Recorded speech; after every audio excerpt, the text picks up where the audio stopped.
현재 비트코인이 64K까지 딱 도전한 다음에 살짝의 음봉을 보여주고 있는 이 상태에서 추가적인 상승이 나올 거라 생각하시나요?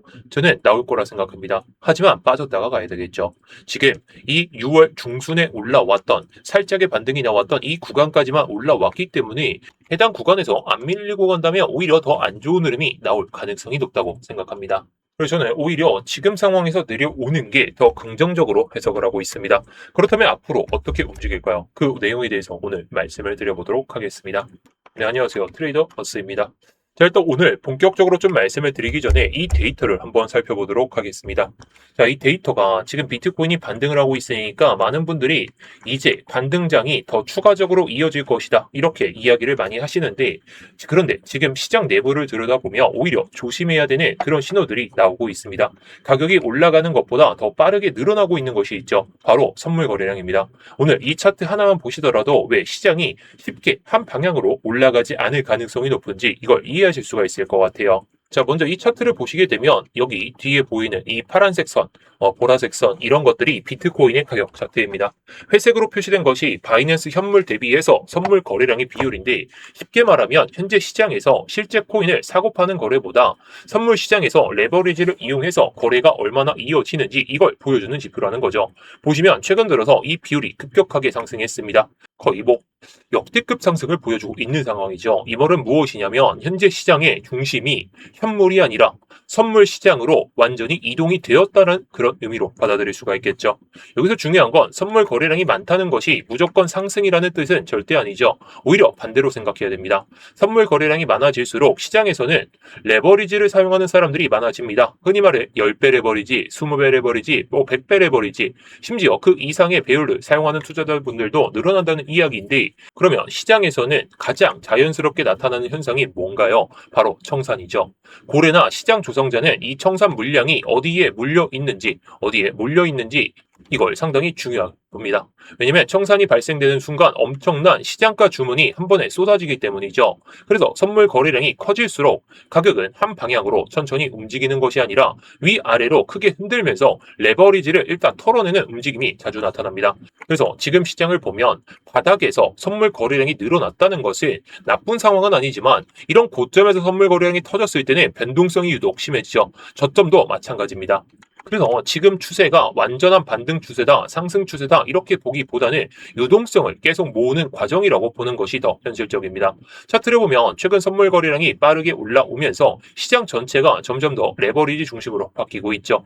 반대로 현물 거래량은 그렇게 살아나지 못하고 있어요. 즉 실제 현금을 가지고 장기적으로 매수하는 사람보다 짧게 이 방향성에 베팅하는 사람들이 훨씬 더 많아지고 있다는 뜻입니다. 이런 구조에서는 시장이 굉장히 지저분하게 움직이죠. 위로 조금 올려서 숏을 청산시키고 다시 아래로 밀어서 롱을 청산시키고 또 반등하고 또 흔들고 결국 박스권 안에서 양쪽 모두를 흔드는 시장이 계속해서 만들어질 가능성이 높습니다. 많은 분들이 이런 장에서 방향을 맞췄는데 손절당했다. 이런 경험을 하게 되는 이유가 이 이유에 있죠. 특히 지금처럼 선물 거래량이 압도적으로 이렇게 커진 시기에서는 짧은 시간 안에 이런 꼬리들이나 아니면 올라갔다가 그냥 다 빼버리는 이런 상황이 계속해서 발생됩니다.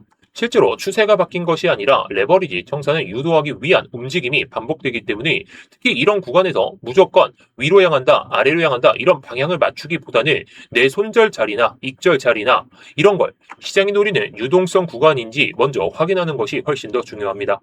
또 하나 주목해야 될 부분은 시장이라는 것은 결국 현물 자금이 들어와야 건강한 상승이 나옵니다. 기관이든 장기 투자자든 실제 비트코인을 매수해서 보관하고 콜드월렛이나 아니면 장기 투자하는 사람들이 계속 유입되어야 매도세가 점점 더 줄어들면서 상승 추세가 오랫동안 유지가 되겠죠. 그런 현물 거래량이 충분히 회복됐다고 보기는 어렵기 때문에 오히려 시장을 움직이는 대부분의 거래는 선물 시장에서 발생하고 있는 만큼 현재 반등은 현물이 이끄는 상승이라기보다는 파생상품 시장이 주도하는 그런 반등에 가깝다라고 보시면 되겠습니다. 결국 지금 시장의 핵심은 간단하죠. 가격만 보면 반등이 나오는 것처럼 보이지만 실제로 이 15분봉 흐름을 보더라도 그리고 시장 내부를 들여다보더라도 선물 거래량이 현물 거래량을 크게 앞지르면서 레버리지가 사실 이렇게 쌓여 있는 만큼 올라와도 답변다는 거예요. 자, 보시게 되면 이렇죠. 자, 여기서 오늘 오전부터 올라왔던 이 2%라는 상승을 여기서부터 쭉 빠지게 되면서 또 반납했습니다. 결국 본전이 거의 찾아왔죠. 그만큼 시장 유동성을 계속해서 커지고 있기 때문에 방향을 예측하는 것보다 변동성 관리를 조금 더 생각하시는 편이 좋을 것 같습니다. 위아래로 꼬리를 길게 만들면서 계속해서 이런 현상이 발생될 거예요. 롱과 숏의 모두 황등을 청산 사냥이 반복될 가능성이 높기 때문에 이런 장세에서는 털리지 않고 내가 손실은 정말 최소화하면서 수익을 쌓을 수 있는 방법을 좀 강구해야 되다 보니까 이런 것들을 제가 트레이딩 교육방에서 다 말씀을 드리고 있죠. 자, 그래서 오늘도 이 타점을 말씀을 드렸습니다. 제가 다 오늘 오전에 조금 늦게 일어나가지고 좀 흐름을 보니까 64K 부근까지 올라왔더라고요. 64K를 완전하게 찍은 건 아니었지만 63.99K까지 거래서별로 조금 차이는 있을 수는 있겠지만 64K를 찍지 못하는 모습을 보고 나서 이렇게 저점을 살짝 이탈했던 모습, 그러면서 고점을 높이긴 했지만 해당 구간에서 고점을 못 높이는 모습을 보면서 제가 이렇게 말씀을 드린 거죠. 15분 봉상 조금 전에 또 고점을 못 높인 상황이다. 10시 30분 캔들 딱 보이시죠? 이게 10시 30분 캔들입니다. 이때 모습을 보고 나서 딱 이때 여러분들께 말씀을 드린 겁니다. 자, 딱 시간대를 보시면 아시겠죠? 제가 캔들의 모습을 보면서 이때 숏 진입 한번 해보자. 타겟은 63K 부근이고 현재는 63.95K까지, 그리고 변동성이 유독 심한 상황이고 한번 밑으로 빠지는 상황에서 방망이 짧게 가져가 보자. 제가 괜히 말씀드린 게 아닙니다.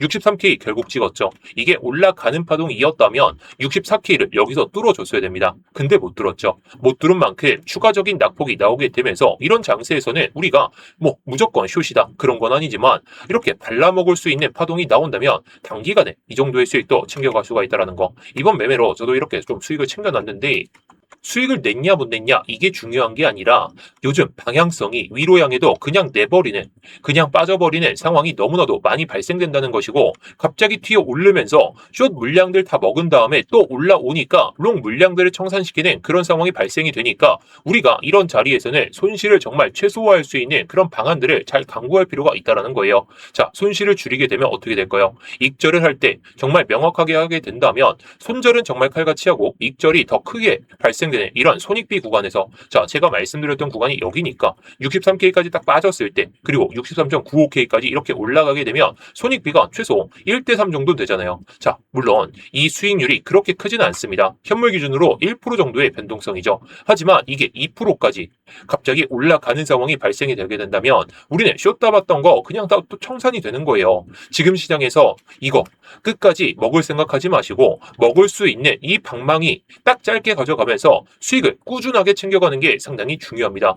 계속해서 이런 수익을 쌓아 놓는다면 시장 변동성이 내가 예상하는 것보다 더 이상하게 흘러갔을 때 손절을 칼같이 할 수가 있기 때문에 항상 우리는 욕심 부리다가 내가 여기서 매도 못했으니까 다시 한번 또 내려올 때 매도하자 이런 생각을 하다가 결국에 이것처럼 또다시 올라가는 상황이 발생이 될 수가 있습니다.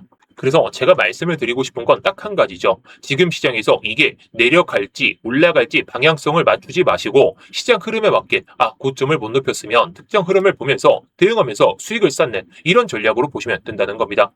자, 물론 제가 말씀드리는 이런 구간들이 무조건 수익 난다, 저도 그렇게 말씀 못 드립니다. 하지만 수익 날 수 있는 자리에서, 확률 높은 자리에서 그렇게 수익을 챙겨 놓는다면 시장 변동성이 지금처럼 이렇게 커지는 시장에서도 계속해서 수익을 쌓아놓을 수가 있기 때문에, 자, 그래서 구독자분들이라면 누구나 들어오실 수 있는 이 트레이딩 교육방 같은 경우에는 구독 한번 눌러주신 다음에 영상에 좋아요까지 눌러주시면 저에게도 많은 힘이 되겠죠. 자, 그리고 위에 보이시는 번호로 수익이라고만 남겨주시면 제가 확인하는 대로 곧바로 입장 도와드릴게요. 자, 대신 이 타점이 매일마다 안 나올 수는 있습니다. 매일마다 안 나올지라도 하루에 딱 한 번 또는 두 번만 매매를 하더라도 우리는 수익을 쌓을 수 있는 이런 자리들에서는 수익을 쌓아둔다면 매매를 안 하는 날에도 정말 안전하게 또는 지루하지 않게 흘러갈 수가 있겠죠. 자, 그래서 위에 보이시는 번호로 수익이라고 남겨주시면 이 트레이딩 교육방 입장 도와드릴 테니까 여러분들이 편하실 때 언제든지 남겨주시기 바라겠습니다.